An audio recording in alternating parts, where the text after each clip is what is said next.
Hello friends, this is Anand Pai from Academy in Pursuit of Engineering Excellence. Today we are going to continue with fluid mechanics, in that the first chapter, which is properties of fluids, and in that compressibility. Now let us go further. We will see what is it. What is compressibility? Compressibility is a measure of relative volume change of a fluid or solid when pressure is applied. So when pressure is applied, how much the volume changes, that is important. So I can say this compressibility beta is equal to limit delta P tending to 0, change in volume by change in pressure. Now what we are controlling is pressure, that's why it is in the denominator. This is an independent quantity I am taking, and volume is a dependent quantity which is dependent on the applied pressure.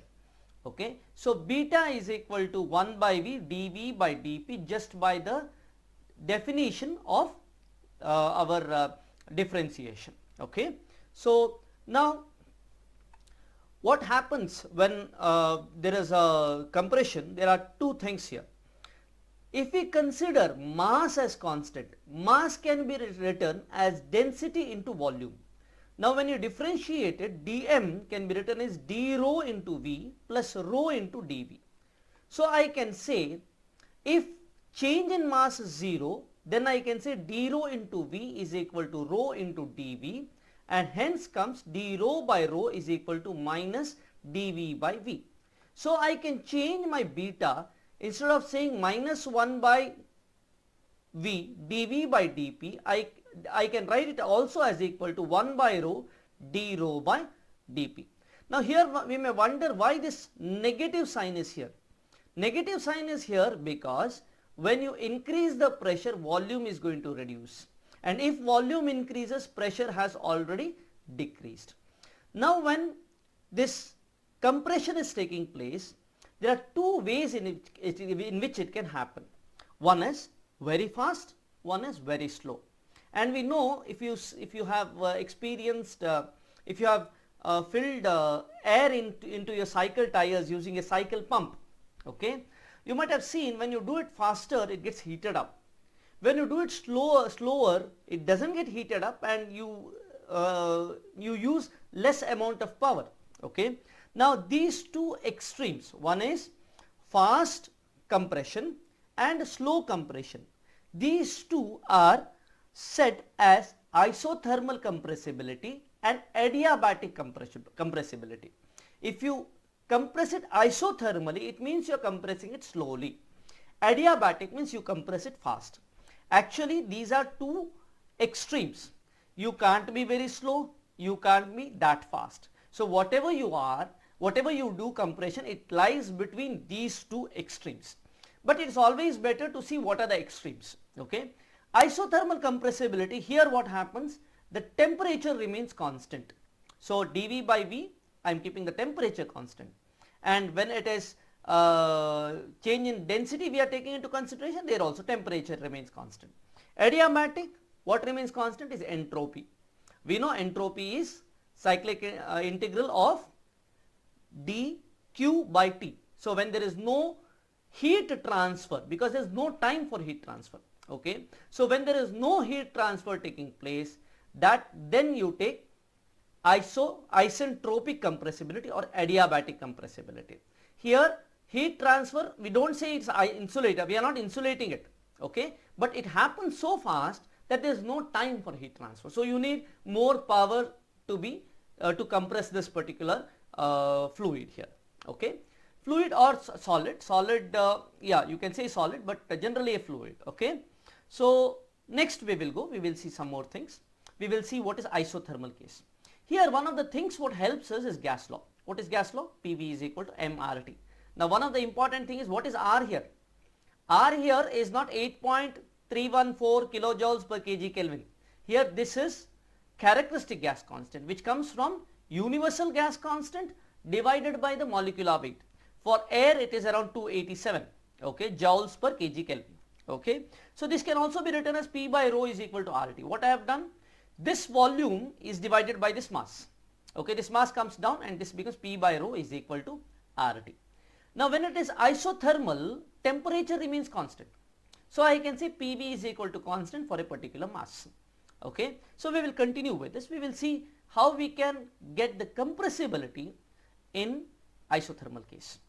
In isothermal case, P by rho is equal to RT is equal to C1. It's a constant now. So since it is constant, we can do like this, or we can write this way also. PV is equal to MRT, which is another constant C2.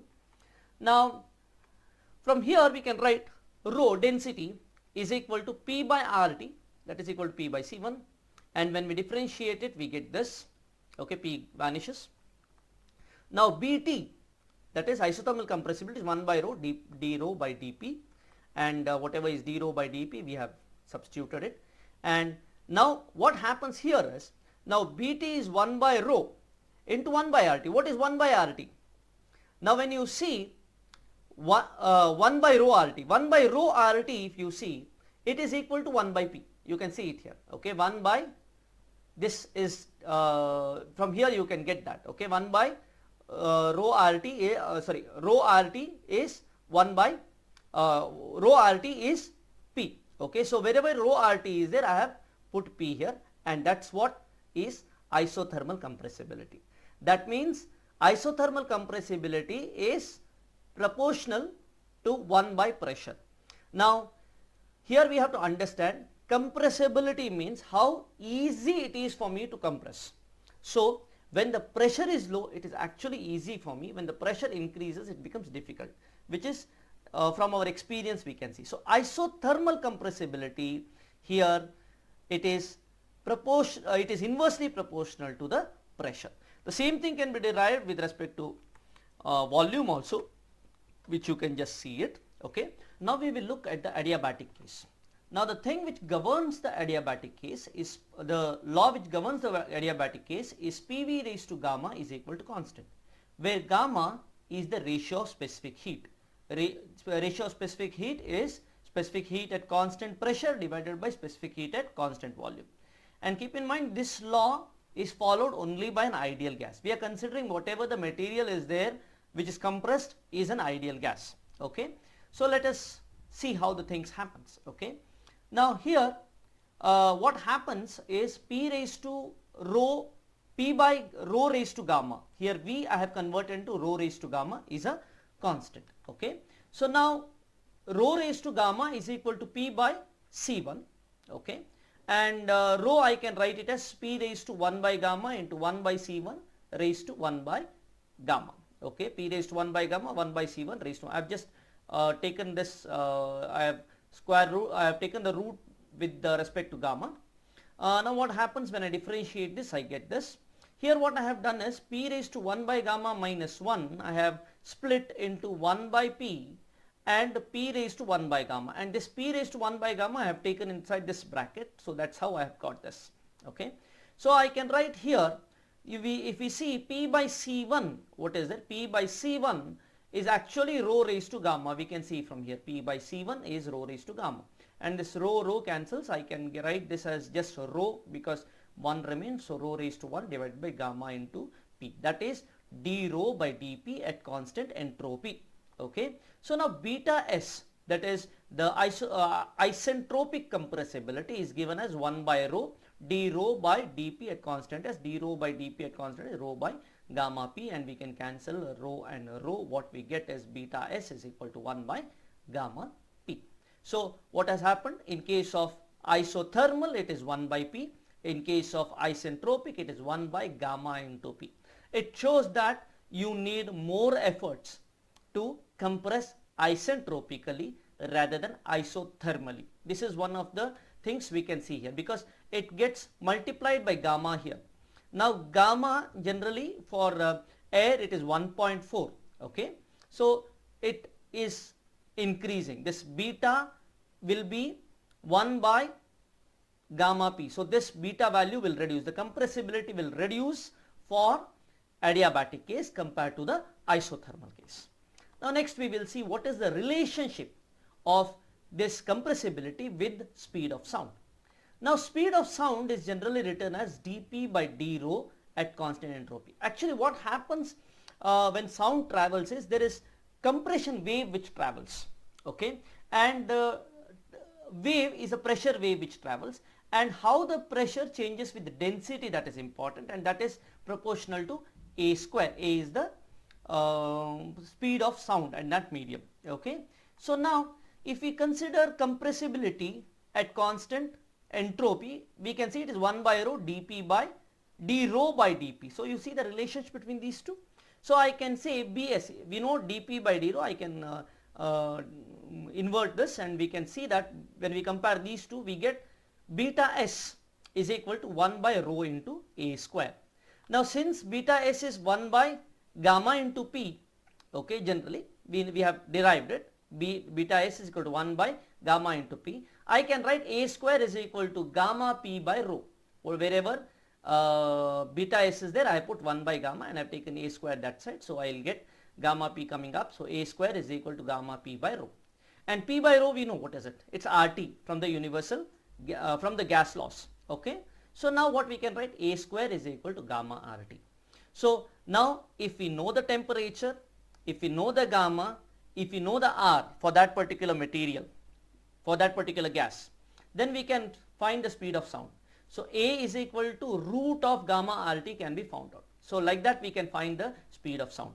This is very important for a lot of competitive exams, that you remember this expression, that is A square is equal to gamma RT. Okay, it will be very handy. Okay, I reiterate this again and again. Okay, next we will see what is the relationship of this bulk of this compressibility to bulk modulus.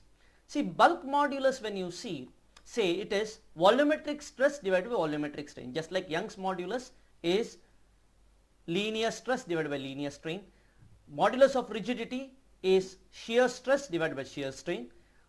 The bulk modulus is volumetric stress by volumetric strain. Now what is volumetric stress generally? It is pressure. What is volumetric strain? Change in volume. So this comes as limit delta V tending to 0 delta P divided by delta V by V. Now if you consider, this is actually the reciprocal of my compressibility. So here bulk modulus, here you have seen beta, I have not said S or T. It means there is bulk modulus when something is compressed isothermally and something is compressed adiabatically. So if the bulk modulus when the gas is compressed isothermally is equal to the pressure, and when it is compressed adiabatically it is equal to gamma into pressure. Okay. Now let us see the relation between bulk modulus and speed of sound. Now if you convert bulk modulus in terms of densities, we can derive this. We can say K is equal to rho into dP by d rho. Now compare this with this. Now when you compare these two things, we can get the relation A square is equal to K by rho, or A is equal to root K by rho. Very important in most of the competitive exam, including ISRO and BARC. Okay, so very important that you remember this. Okay. Now we will continue where we will summarize this. So we have studied a lot of things. We will summarize whatever we have done. Okay. Summary is like this: compressibility is a measure of relative volume change of a fluid or solid when pressure is applied. Isothermal compressibility is equal to reciprocal of pressure, means the bulk modulus is equal to the pressure. Adiabatic compressibility is equal to the reciprocal of pressure and gamma. Now here that means the bulk modulus is isentropic bulk modulus is pressure into gamma. Next, speed of sound is related to adiabatic compressibility. In addition, it is related to adiabatic bulk modulus. Okay, bulk modulus is reciprocal of compressibility. Hope you have studied something new here. Kindly subscribe to my channel and click on the bell icon. Also, I have created a full playlist on fluid mechanics. Okay, so I am going to continue the whole course on fluid mechanics. It will be helpful for you in university exams, for your preparation for competitive exams like even JEE, GATE, ISRO, IPATE, all these exams. It is going to be very useful. I wish you all the best. Thank you very much.